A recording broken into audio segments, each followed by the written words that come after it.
साल पूरा होने वाला है। ऐसे में 5000 कंडक्टर जो पब्लिक ट्रांसपोर्ट दिल्ली में काम कर रहे थे, उनकी नौकरी जाने वाली है। वो हड़ताल कर रहे हैं। हम रेखा गुप्ता के पास गए हाँ। तो उन्होंने कहा तुम्हारी नौकरी कहीं नहीं जा रही, तुम रहोगे। और कुछ दिनों में हमें कहने लगे 15 फरवरी तुम्हारी लास्ट है। अपने जान पे खेल के ड्यूटी करी थी, जो जीवन का अनमोल समय था, यहाँ दे दिया। अब कहाँ जाएंगे, किस कंपनी में का दरवाजा खटखटाएंगे जाके, कौन लेगा हमें? बीजेपी का नारा था सबका साथ सबका विश्वास, हमारा तो विनाश करके जा रही है। ड्राइवर भी गए कैंपेनिंग के लिए, कैंपेनिंग के लिए, बीजेपी की कैंपेनिंग बीजेपी के लिए, लेकिन उसका यो सिला मिल नौकरी जा रही है। नौकरी का। हाँ। सर अब मेरा बेरोजगार जा रहा है, मैं कहाँ काम ढूंढूंगा सर, क्या करूँ सर, कहाँ जाऊँ, मर जाऊँ। नमस्कार, मैं हूं शरद शर्मा। आप देख रहे हैं शरद शर्मा ऑन ग्राउंड। दिल्ली में बीजेपी की रेखा गुप्ता सरकार को 1 साल पूरा होने वाला है। ऐसे में दिल्ली की बीजेपी सरकार जश्न मना रही है और रोजाना ही कोई ना कोई नया कार्यक्रम इस उपलक्ष्य में किया जा रहा है। हाल ही में दिल्ली की सड़कों पर 500 इलेक्ट्रिक बसें उतारी गई हैं और बताया गया है कि दिल्ली का पब्लिक ट्रांसपोर्ट कैसे सुदृढ़ होने वाला है। लेकिन आज मैं आपको बताने वाला हूं कि जहां सारे न्यूज़ चैनल ये दिखा रहे हैं कि 500 इलेक्ट्रिक बसें दिल्ली की सड़कों पर उतर गई हैं, बहुत वाह वाह वाह हो रही है, वहीं मैं आपको दिखा रहा हूं कि लगभग 5000 कंडक्टर जो पब्लिक ट्रांसपोर्ट दिल्ली में काम कर रहे थे, उनकी नौकरी जाने वाली है। वो हड़ताल कर रहे हैं। इससे पहले मैं वीडियो शुरू करूं, नीचे सब्सक्राइब का बटन दिखाई दे रहा है, सब्सक्राइब कर लीजिए ताकि मेरी हिम्मत बढ़े, मोटिवेशन आए और मैं आप लोगों के लिए, आम लोगों के लिए काम करूं। क्योंकि जहां न्यूज़ चैनल ये दिखा रहे हैं कि बाबर बाइसेक्सुअल था, जहां न्यूज़ चैनल या न्यूज़ एंकर्स मुख्यमंत्री के साथ केक खा रहे हैं, वहीं मैं इन आम लोगों की समस्या दिखा रहा हूं कि इनकी रोजी रोटी पर तलवार लटकी हुई है, इनकी नौकरी जाने वाली है। अब मुद्दे की बात पे आता हूं। दिल्ली के अंदर 2 तरीके से पब्लिक ट्रांसपोर्ट चला करता है अभी तक। पहला, डीटीसी दिल्ली ट्रांसपोर्ट कॉरपोरेशन बसें चलाती है और दूसरा क्लस्टर योजना के तहत बसें चलती हैं, जिसको डिम्स नाम की एक संस्था चलाती है, DIMTS। ये शीला दीक्षित सरकार के समय शुरू हुई थी, तो इसे क्लस्टर बसें बोलते हैं। हाल ही में अब जब दिल्ली में बीजेपी सरकार आई है तो उसने फैसला किया है कि भाई अब हम डिम्स की सेवा नहीं लेंगे और सारी बसें जो हैं डीटीसी खुद ही चलाएगा। उसकी वजह से हुआ यह है कि डिम्स ने जिस कंपनी को काम दिया हुआ था कि वो बसें चलवाएगी और कंडक्टर को एम्प्लॉय करेगी, उस कंपनी ने भी, क्योंकि उस कंपनी का कॉन्ट्रैक्ट खत्म हो गया, पैराग्रीन नाम की एक कंपनी है, इसका कॉन्ट्रैक्ट खत्म हो गया, तो ये जो कंपनी है इसने भी कंडक्टरों को ये लेटर दे दिया है कि भाई क्योंकि हमारा कॉन्ट्रैक्ट खत्म हो गया है तो 31 मार्च 2026 के बाद आपकी भी नौकरी यहाँ खत्म। यानी कि एक झटके में दिल्ली में 5 से 6 हजार कंडक्टर बेरोजगार होने वाले हैं और इस समय इसी डर से ये सारे के सारे हड़ताल कर रहे हैं। आपका क्या नाम भाई साहब? मेरा गौरव कुमार। कितने समय से आप कंडक्टर हैं? हाँ जी, कितने समय से आप काम कर रहे हैं? होगी लगभग 12 साल के करीब। किस कंपनी ने आपको एम्प्लॉय किया है? डीम्स ने। ठीक है, बताइए बात क्या हुई है? सर हम 10-12 साल से सभी कंडक्टर, कोई 15 साल से भी है यहाँ पे हाँ। जॉब कर रहे हैं। आप कितने साल से बता रहे हो? मैं कम 11 साल 12 साल हो गए। 11 साल 12 साल हो गए, ठीक है। हम पहले सर गाजीपुर दिलसार गार्ड में कंडक्टर थे, वहाँ हमारा डिपो बंद हुआ। हाँ। उसके बाद हमें यहाँ बुलाया गया, हमें ये कहा गया कि हम 10-15 साल के लिए तुम्हारी नौकरी पक्की है यहाँ पे। ठीक है, ये कब कहा 10-15 साल वाली बात? 2 मई में, 2 जून में, 2 मई में डिपो खुला था। अच्छा। 2025 अच्छा, में नया डिपो खुला था तो आपको यहाँ शिफ्ट किया? हमें फोन करके बुलाया गया। फिर यहाँ पे हमें जो भी आने का तुम्हारी पूरे 10 साल 15 साल की जब तक बसें नौकरी है। हाँ। अब हाल फिलहाल में हमें इन्होंने 31 मार्च का लेटर दे दिया। 31 मार्च का? हाँ जी, लास्ट में, तुम्हारी सेवा से डिम्स खत्म हो गए तो हम भी खत्म हो गए, तुम्हारा सब। फिर हम रेखा गुप्ता के पास गए हाँ। तो उन्होंने कहा तुम्हारी नौकरी कहीं नहीं जा रही, तुम रहोगे। और कुछ दिनों में हमें कहने लगे 15 फरवरी तुम्हारी लास्ट है। 15 फरवरी जो अब आ रही है, 15 फरवरी प्लस इन्होंने डीटीसी के कंडक्टर बता दिए, साथ में इन्होंने कहा तुम्हारा रोजगार बिल्कुल खत्म कर रहे हैं।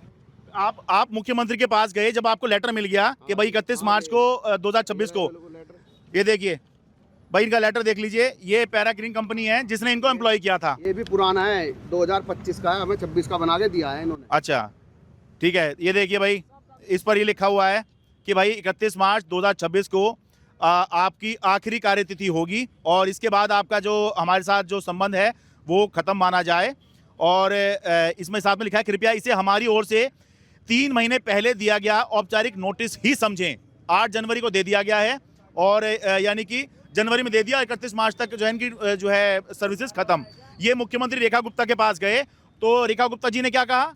उनका तुम्हारा जॉब कहीं नहीं जाएगा, तुम यहीं रहोगे। हाँ। ऐसी एक कंपनी हटेगी, वो चेंज होती है, जो आज तो हुई आई है, अच्छा टेक ओवर हो जाती है। तुम डीटीसी में जैसे भी जो कंपनी आई या डीटीसी तुम्हें टेक ओवर जैसे भी करेगी, ठीक है।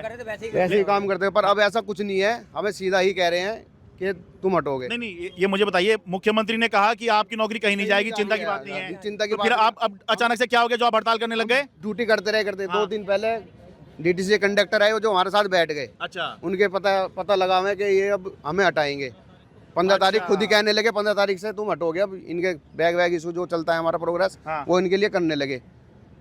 देखिए अब ये हुआ क्या है कि इनको पहले नोटिस दे दिया गया कि भाई आपका हमारे साथ संबंध खत्म, 31 मार्च के बाद आप हमारे कर्मचारी नहीं रह जाएंगे। ये मुख्यमंत्री रेखा गुप्ता के पास गए, उन्होंने कहा चिंता की जरूरत नहीं है, आपकी नौकरी कहीं नहीं जाएगी। लेकिन अब बता रहे हैं दो दिन पहले से ही जो डीटीसी के कंडक्टर हैं वो इनके साथ ही ड्यूटी करने लग गए, उन्हीं बसों में जिसमें ये जो है ड्यूटी कर रहे हैं। उससे जो है इनको शक हो गया कि भाई ये हो ना हो ये हमें रिप्लेस ही करने वाले हैं। जब डीटीसी वाले ही आ गए तो फिर ये क्लस्टर वाले जो हैं ये क्या करेंगे, यही कह रहे हैं ना आप? जी हाँ सर, जब हमें 8 महीने पहले बुलाया था डीटीसी रखनी थी तो डीटीसी को बुला लेते, हमें क्यों रखा फिर? अब देखिए, अब ये इनके मन में जो शक है वो निराधार नहीं है। क्यों भाई? लिखित में क्या है इनके पास में? लिखित में टर्मिनेशन नोटिस है, ठीक है। और जो व्यवहारिक रूप से दिखाई दे रहा है वो है कि डीटीसी के कंडक्टर आए गए हैं। तो भाई ये क्यों ना माने कि हमारी नौकरी जाने वाली है?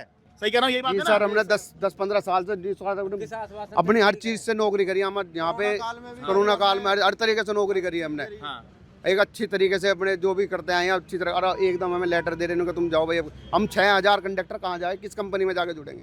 या तो हमें इस टाइम हमें नौकरी दो, बस हमारा रोजगार हमें चाहिए बस। भाई ये कोई पहली घटना नहीं है। इससे पहले मोहल्ला क्लिनिक वाले भी मुख्यमंत्री के पास गए थे। मुख्यमंत्री ने कहा था चिंता ना करिए, आपको एडजस्ट कर देंगे। और उसके बाद उनको टर्मिनेशन नोटिस दे दिया गया है, मामला कोर्ट के अंदर है। बहुत से अभी तक मोहल्ला क्लिनिक, कुछ लोगों को एडजस्ट किया गया है, ये जरूर है, लेकिन ज्यादातर मोहल्ला क्लिनिक वाले अभी भी दर दर की ठोकरें खा रहे हैं। या तो अदालत में घूम रहे हैं या मुख्यमंत्री के यहाँ घूम रहे हैं कि हमें हमारी नौकरी दे दो। आपका क्या नाम है जी? बुद्ध प्रकाश शर्मा। आप कब से काम कर रहे हैं यहाँ पर? 12 साल हो गई। 12 साल आपने यहाँ पर क्लस्टर की बसों में गुजारा है जी। ठीक है। क्लस्टर की बसें का मतलब है दिल्ली के अंदर अभी भी चल रही होंगी। एक तो ऑरेंज कलर की बसें दिखाई देती हैं, दूसरा एक नेवी ब्लू कलर की बस दिखाई देती है, और कुछ जो हैं अब इलेक्ट्रिक भी दिखाई देती हैं जो कि स्काई ब्लू कलर की हैं। तो ये क्लस्टर की बसें हैं। लगभग 2500 क्लस्टर की बसें दिल्ली के अंदर होंगी। एक क्लस्टर के बस के हिसाब से भी आप लगाएं कि 2500 अगर बसें हैं तो 2 कंडक्टर भी एक बस पे हुए तो कम से कम 5000 कंडक्टर तो यही हो गए जो बेरोजगारी की तलवार जिनके सर पे लटक रही है। पर ये 6000 के आसपास ये मान के चल रहे हैं कि ये है। आप बताइए क्या कहना चाह रहे हैं? सर मैं ये कहना चाह रहा हूँ, आज रेखा जी इन पे विश्वास जता रही है कि हम डीटीसी के कंडक्टर रहेंगे। हाँ। कोरोना में हमने इतना उनका वो करा, अपने जान पे खेल के ड्यूटी करी थी।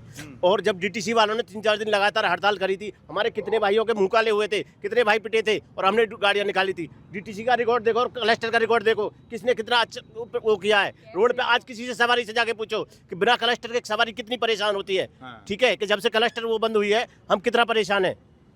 अपनी जान पे खेल के नौकरी करें हम, और आज हमें एकदम ऐसे निकाल दिया रेखा जी ने कि जैसे इन्होंने हमारे लिए कुछ किया ही नहीं हो।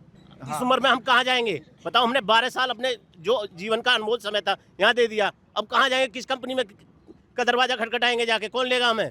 आप बताइए जी, क्या नाम है आपका? सर मेरा नाम राधा त्यागी है। कितने साल हो गए आपको यहाँ पे काम करते हुए? इसमें सर मुझे 9 साल हो गए। 9 साल आपने डिम्स को एक तरह से दिए हैं।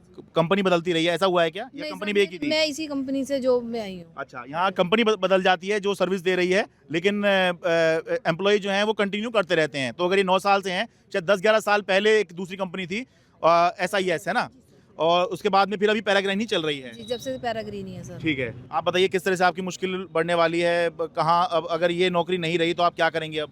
सर मुश्किलें हैं क्योंकि मैं सिंगल मदर हूँ, मेरे पास और कोई जरिया नहीं है कमाने का। हाँ। और मैं तो हाथ जोड़ के विनती करती हूँ कि हमारी नौकरी जैसी है मैडम, हमारी नौकरी वैसी ही रहने दो, क्योंकि इसके बाद हमें कोई नौकरी देगा भी नहीं सर। क्योंकि स्ट्रगल करके तो हम इस 9 साल कटे हैं इस नौकरी से। रात दिन 5 बजे हम आते हैं, सुबह उठ के यही सोच के कि चलो नौकरी पे जा रहे हैं। अपना हर दिन एक नई चीज़ करते हैं कि भाई जिससे हमें हमारे बच्चे पल जाएं। और आज सीधे सीधे उन्होंने ये बोल दिया कि आप लोग 15 तारीख से घर बैठ जाओ। तो ये मौखिक रूप से किसने बताया कि 15 तारीख से आप घर बैठ जाओ? सर स्टाफ ने, अंदर वाले ने हमें बताया, हमें तो पता ही जो नहीं आपको था। ड्यूटी देते हैं? जी सर। डीटीसी वाले, उन्होंने बोला कि 15 तारीख तक आपकी नौकरी है। मतलब ये कौन है ये लोग जो 15 फरवरी, क्योंकि आपको लिखित में तो 31 मार्च कहा है, मुख्यमंत्री ने कहा है कि नौकरी नहीं जाएगी, तो ये मौखिक रूप से किसने कह दिया 15 फरवरी तक घर बैठ जाओ आप? सर डीटीसी स्टाफ ने बोला है कि हमारा स्टाफ आ चुका है, 200 की लिस्ट आ चुकी है हमारे अच्छा। पास में, और हमारे साथ 2-2 कंडक्टर ऑलरेडी जा रहे हैं। अच्छा, मतलब ये जिम्मेदार लोग हैं जो ड्यूटी व्यूटी लगाते हैं, तभी आप मान रहे हैं ना? जी सर। अच्छा।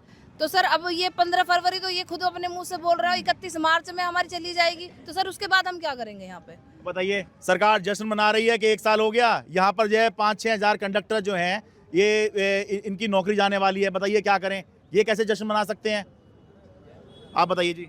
सर मेरा नाम इंदू है। हाँ, मैं यहाँ पे 12 साल से जॉब कर रही हूँ इस डिपो में। 12 साल से जी। और तो, सर अब हाँ अब ये दिक्कत आ रही है सर, हम जॉब नहीं करेंगे तो मैं भी सिंगल मदर हूँ सर, हाँ। और मेरे बच्चे कैसे पढ़ेंगे? मेरे को तो बहुत ही अब ओवरेज हो गया, हमें तो कोई जॉब भी नहीं देगा। अच्छा, जैसे अभी कितनी एज हो गई आपकी? मेरी 45 प्लस है। भाई देखिए, एक ईमानदारी की बात आपको बताता हूँ, प्रैक्टिकल बात बताता हूँ, आप लोग भी सहमत होंगे सारे लोग। वो होता ये है कि 30, 32, 35 इस तक में उम्र रहती है तो आपको नौकरी आसानी से मिल जाया करती है, क्योंकि आप सैलरी भी कम एक्सपेक्ट कर रहे होते हैं, ठीक है, और जैसा चाहे जो नौकरी देने वाला है वो आपसे काम करवा सकता है। लेकिन जैसे ही आप 35-40 से ऊपर पहुंचते हैं, उसके बाद आप जो है सैलरी भी ज़्यादा एक्सपेक्ट कर रहे होते हैं, और आसानी से जो एम्प्लॉयर होता है वो आपसे कुछ भी काम नहीं करवा सकता, वो मुश्किल होती है काम करवाने में। तो जहाँ जो है बिल्कुल नए लड़के लड़की मिल जाते हैं बहुत सस्ते में, ठीक है, वहाँ जो है 45 की उम्र में, 44 की उम्र में कौन इनको नौकरी देगा? 10-12 साल अगर ये दे चुके हैं किसी विभाग को, और अचानक से इनको कह दिया जाए कि कल से आप घर बैठिए, क्यों? मैं ये कहता हूँ बिल्कुल सरकार को अधिकार है कि वो अपनी व्यवस्था बनाए। पहले सरकार ने डिम्स को काम पे लगाया कि भाई डिम्स एक कंपनी होगी, वो जो है हमें सर्विस देगी, हम उसके ज़रिए दिल्ली के अंदर क्लस्टर बसें चलाएंगे, ठीक है, ये सरकार का फैसला है। ये भी सरकार का फैसला ठीक है भाई, रेखा गुप्ता अगर ये फैसला कर रही है, दिल्ली सरकार, मौजूदा दिल्ली सरकार फैसला कर रही है कि अब हम डिम्स के तहत नहीं चलाएंगे, डीटीसी खुद ही चलाएगा, ये भी उनका अधिकार है। लेकिन जहाँ अधिकार है वहाँ जिम्मेदारी भी तो है कि भाई आपने जैसे ही कॉन्ट्रैक्ट ख़त्म किया है तो 5-6 हज़ार लोगों के ऊपर बेरोज़गारी की तलवार लटक गई है। आपने इनको कहा कि भाई आपकी नौकरी नहीं जाएगी, कहा तो मोहल्ला क्लिनिक वालों को भी था कि नौकरी नहीं जाएगी, उनकी नौकरी चली गई, संघर्ष कर रहे हैं वो, और अब जो है